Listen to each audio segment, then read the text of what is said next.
It's officially fight week, and UFC 284 is just 6 days away. Mark and I are going to go over our picks and predictions. If you're brand new here, make sure to subscribe because we have brand new videos every single week. So, Mark, let's get into it. Let's start with the main event. We have Islam Makhachev versus Alexander Volkanovski for the lightweight championship. Who's your pick and why? I'll straight away answer you, and I'm going to say Islam. I think Islam's going to get it done. It's too big. Look, we all want Volk to be able to do it. Well, we do anyway at Northernlights. I'd love for Volk to be able to be the double champ, especially with the mad run that he's been on. But Islam's huge. He's huge. His Sambo style wrestling, I think he's going to be able to get it done. If he can manhandle people in his weight class, what's he going to be able to do with a guy who isn't used to fighting at that stage? And I know that, Volk was 200 odd pounds when he was doing rugby or whatever, but he's not, is he, anymore? So no. What about yourself? Yeah, and he's not playing rugby either, is he? You're 100% right. It's so difficult for Volk, isn't it? But I try with these picks not to be biased at all. I always think, right, who can win? But I want Volk to win so badly, I'm going to pick him. I am picking Volk. I don't care. You can all laugh at me, and afterwards everyone can comment and say, you were wrong, you're a loser. I don't care. I want Volk to win, and I'm going to put it out in the air, into the atmosphere, and he's going to win. I'm going to bring positive energy for Volk. I think he's going to do it. And the reason why, I feel Volk changes every single round. He's a different fighter from round 1, 2, 3, 4, and 5. So if Islam cannot get it finished in the first round, how is he going to be able to change and adjust to a different Volk? Because Volk's team, they just seem so smart. Like, he's fought Max 3 times and he's looked like a different guy in each fight and a different guy in each round. So I really think he's got something in the bag here, and I think there's going to be something special. But Matt, do you think that weight difference is just too much Volk? Because like when he fought Ortega and he got dragged down and he got put in that guillotine, he managed to worm his way out. Do you think he could do that if Islam gets hold of him? That's the big if, isn't it? Because the strange thing is that fight with Ortega was a domination, and people only seem to remember that guillotine from that fight. And you're like, what about the other offense that Volk caused for the rest of the fight, apart from a triangle attempt in the very same round? Yeah. People forget that Ortega was on his arse at the end of the 3rd round, struggling to get up to go to his corner. But well, not corner anymore. It's prime hydration zone. but honestly, with if they say that, I'm going to be fuming. I really hope they don't say that. It's got a nice ring to it. You can imagine when Buffer's announcing from, fighting out of the blue hydration zone. It's just silly. Anyway, no, I think if Islam gets hold of him, I can't see Volk being able to worm his way out. But look, I want Volk to be able to do it, but I'm just sort of trying to pick smartly with my mind of, look, Islam is so big. But like Volk said, if he does manage to get it done, like you're predicting, keep that same energy of Islam is unbeatable, is this, is that, is the other. Don't come out with the excuses once he's been defeated. Yeah. And Volk keeps predicting that he might get a finish. Do you think that's actually possible for someone like Volk? Because he struggles to get finishes at 145. How's he going to do at 155? I know he's had knockouts at lightweight before he signed with UFC, but, it's a different kind of fight, isn't it? And I just wonder, will his strength translate? And maybe he might actually be even stronger because he'll be working out a lot more. He won't be as deplenished. So maybe he could get a knockout. Could well happen. The thing that we're clutching onto is that Islam's been knocked out many fights ago, and exactly like you say, if Volk's working on his strength and all that kind of thing, couldn't finish Max Holloway, but who has? Max hasn't been dropped. It's so that's something he's not known for. His poor chin, isn't Max? Quite the opposite. It is possible, like as in, he got a finish over the Korean Zombie, a mercy finish, I think, from the referee there, because that needed to happen. But I don't know, honestly. I'm not too sure, because Islam can stand and bang as well.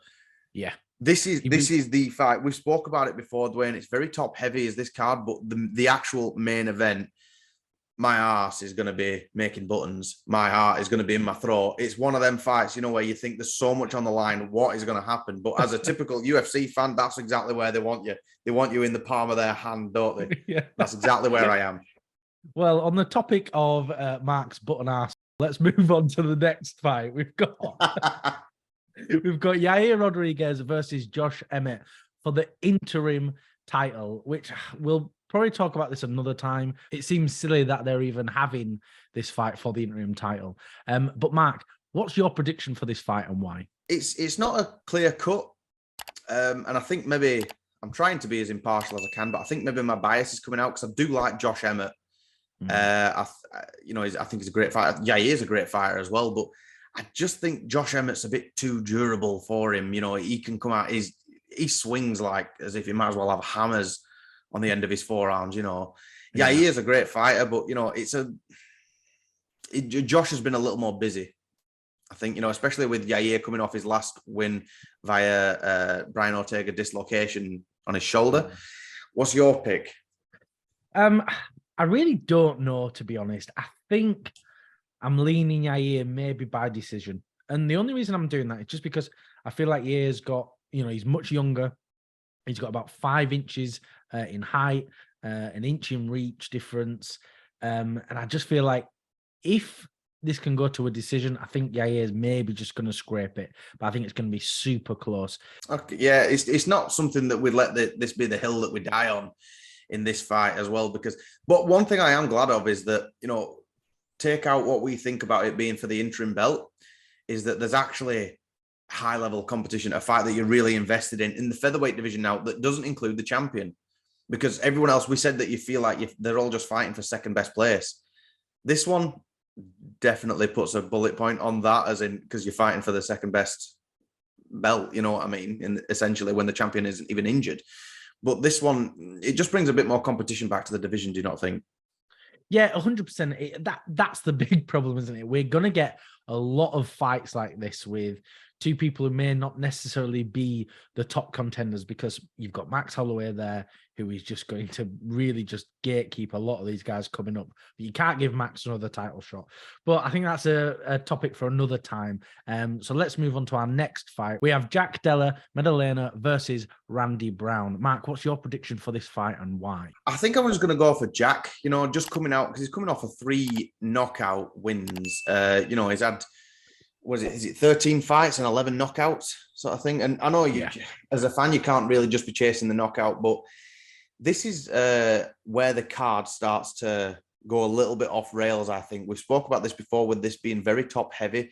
This is where the card, like, you think that's your third highest main event sort of thing. Like that's on the main card, is it? But yeah, that's another topic. What about you? Who are you going for? I am going to go for Jack. I feel like he's a really good, strong, young prospect. He's got a lot of knockouts. He's on like an 11-fight win streak. And I think this is going to be a fun fight. And I think they're both wild, and I think we're going to really see something interesting here.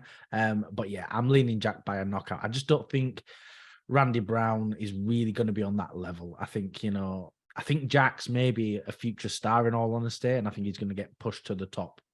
He's young and up and coming, isn't he? He's still on the right side of 30. Yeah, I think he's only 26, 27. He's really young. That's what I mean. He's got a long time left. And with that resume that he's got, it can really bring a lot of eyes to you. And up next in the heavyweight division, we have Justin Tafa versus Parker Porter. Mark, what's your pick for this fight and why? I'm going to have to go with my boy Justin, just because I love watching him fight, to be honest. I've managed to stay very, very biased in these picks, haven't I? Just because I like someone, But Justin always brings it. It's an unranked heavyweight fight, so it's going to be exciting anyway. I was going to say the hometown feel, Australia, that kind of thing. But when at 2-4-3, I watched Justin get knocked out cold. So, it doesn't really matter where you are. Hence Derek Lewis, whenever he fights in Houston, always a bad night. But yeah, I think he swings, and I think he's going to land early. This one, I'm going to bet my bottom dollar that it's going to have a finish in it. I don't think it's going to go to decision. Yeah, I think especially with 2 big heavyweights like this, we're bound to get a finish. But I'm actually leaning to Porter ever so slightly, just because I feel like he is that little bit more well-rounded as these big heavyweights can be. I think he's got a better ground game than Tafa. I think he's a little bit bigger. I don't have the stats up in front of me. But honestly, it could really go either way for these fights. Yeah. You know, I think we're either going to get a very early knockout, or maybe Pac can get like a third round submission, or maybe it just slides to a decision. But it's a really tricky one to pick. Well, this is like, compared to what we were saying, you know, like unranked heavyweights, don't forget, Tai Tuivasa was in this position a few years ago, sort of thing. And look at how he's climbed it. In the heavyweight division, you literally do not know, because all it takes is one punch in that division. They're big, strong guys, and all they need is one crack to finish it all. And then we open the card with Jimmy Crute versus Alonzo Menifield. Mark, what's your pick for this fight and why? I think Alonzo might be able to get it done, sadly, because, you know, I love Jimmy Crute as much as the next person, but I think he needs a win now. Jimmy is still ranked. I think he's number 12. But, you know, obviously he had that freak injury with Anthony Smith. Do you remember when he got kicked in the knee and he just couldn't stand? And then Jamal Hill knocked him out in around 60 seconds, made very, very short work of him. I think the pressure's going to be on for him to come back with a stamp. I'd love Jimmy to do it, but I think he's going to come out and get caught, to be honest. That, again, the light heavyweight division, they're big and strong as well. And all it really needs, evidently, is, you know, another big crack as well. It's not just about that, obviously, but I think Jimmy's going to get caught a little bit overzealous. What do you think? I'm actually going to pick Jimmy Crute to win here. I feel like fans in general have been a little bit unfair to Jimmy's, like, oh, he got knocked out by Jamal Hill and stuff like that. But we've seen what level Jamal Hill is actually at now. He battered Glover Teixeira, and to just beat someone like that so easily, that shows what level he's at. And I don't think there's any shame in Jimmy Crute getting knocked out by someone like that. And I think Alonzo probably just doesn't have the right stuff for him. And I think Jimmy Crute's probably going to get the win here. So we've gone opposite on every single fight, these predictions, Dwayne. So yeah. We're going to have to come up with some sort of forfeit system, I think. When we've ever gone this opposite, I think we're going to have to come up with one. Yeah, definitely. Sounds like a good idea. But I do think that's all we've got time for. Thank you for watching. If you can like, comment, subscribe, it really does help us out.